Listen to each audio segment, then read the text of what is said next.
everyone, Miss Hart here, and today we're going to be talking about the legacy of the French Revolution. But before we do that, I want you to pause this video for just a second and go and grab your notebook if you don't have it in front of you already, because I'd really like you to take some notes on this lecture, just like in class. Please also jot down any questions you have for class time tomorrow. So just go and grab your notebook if you don't have it in front of you already. Otherwise, we are going to begin. So the French Revolution, at its core, was a political movement devoted to liberty or freedom. But what that liberty actually was and what form it should take remained open questions during the revolution, as they have ever since. Some historians have argued that to revolutionaries like Robespierre and Marat, liberty could only be achieved through violence, not unlike some of the totalitarian regimes of the 20th century that we're going to be studying in the next couple of months, like Communist Russia. This negative view of the French Revolution really had its origins in the ideas of many counter-revolutionaries who criticized the revolution from its beginning, like Edmund Burke, who we learned about in class last week. These ideas really gained new popularity during the period of reaction that is going to set in after Napoleon's defeat and the decisions that are made at the Congress of Vienna in 1815.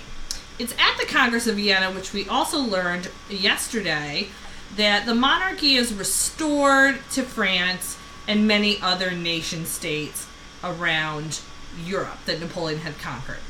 The powers that be are going to do almost anything they can to prevent these revolutionary ideas of liberty, equality, and democracy from spreading. However, most historians eventually came to see the revolution as much more than a bloody tragedy, to quote noted historian Thomas Kaiser, whose work much of this lecture is actually based on. You see, the French Revolution accomplished much more than the people at the time gave it credit for. First, the French Revolution was responsible for the abolition of serfdom and inherited privileges in the first phase of the revolution, of course, as well as the abolition of slavery in the radical phase. Because of the French Revolution, government was now open to people who had previously been excluded from the decision-making process under the absolute monarchy of the old regime. Now, no longer would the nobility be granted special treatment by right of birth. The concept of equality regardless of socioeconomic class would now be a permanent part of the French political ideology, and more importantly, this idea would start to spread throughout Europe and the world. Another really important impact of the French Revolution is the increased political power of the bourgeoisie. Now, remember from our simulation on the French Revolution, the bourgeoisie were the upper middle class. They aren't peasants. They're educated and fairly well off, but they aren't nobles either, who were born with a title that came along with a lot of special privileges. The French Revolution really taught the ruling classes that they could not simply ignore the middle class and their concerns anymore. The middle class was generally educated and of some means, and therefore a power to be reckoned with in politics. If you are a ruler and the middle class is really upset with the current system, to ignore them is at your peril, because what we see here in the French Revolution is they're not going to take it anymore. They will rebel and form a new government that will deal with their concerns, thus kind of making them more powerful. And going forward, we're going to start to see the middle class, not the nobility, become the real power players in politics.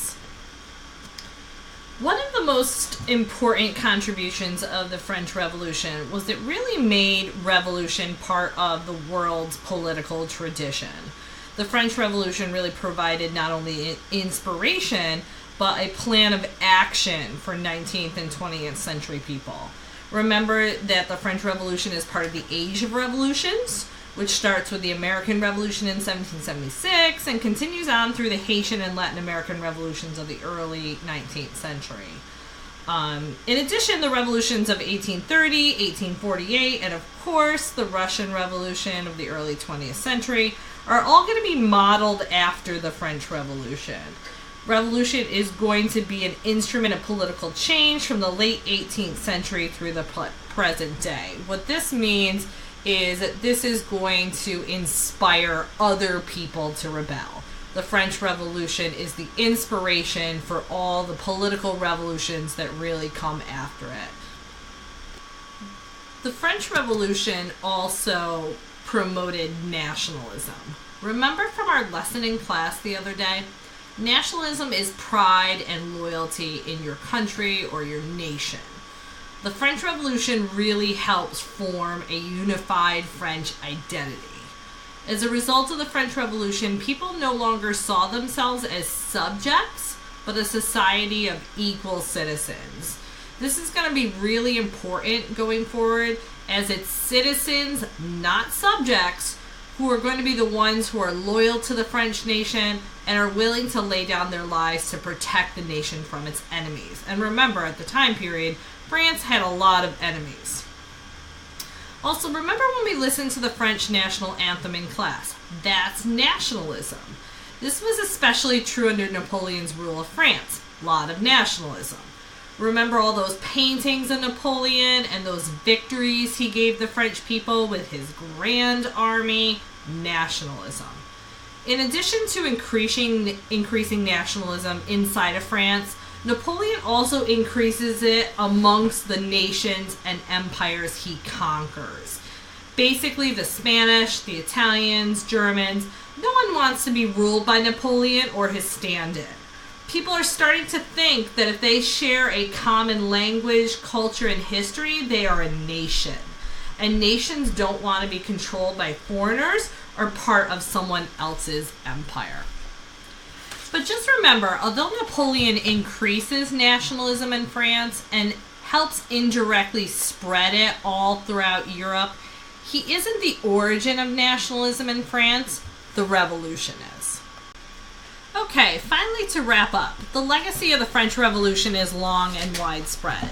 It not only impacted the French people through the abolition of the old regime and increased nationalism, but it also impacted Europe and the world. Now, clearly the impacts of the French Revolution are significant. But just remember that with the Congress of Vienna, the powers that be are going to try to stop the legacy of the French Revolution in its tracks. And to a large part, period 3 is really going to be a struggle between those that want to further the ideals of the French Revolution and nationalism, and they want to spread them, and the more conservative forces in society that really want to close the door on the legacy of the French Revolution. That's about all I have for today. I really hope that you bring me in your questions or anything that you need clarification on tomorrow in class. And I hope this video helped you understand really the long-term legacy of the French Revolution, both in France, in Europe, and the world at large.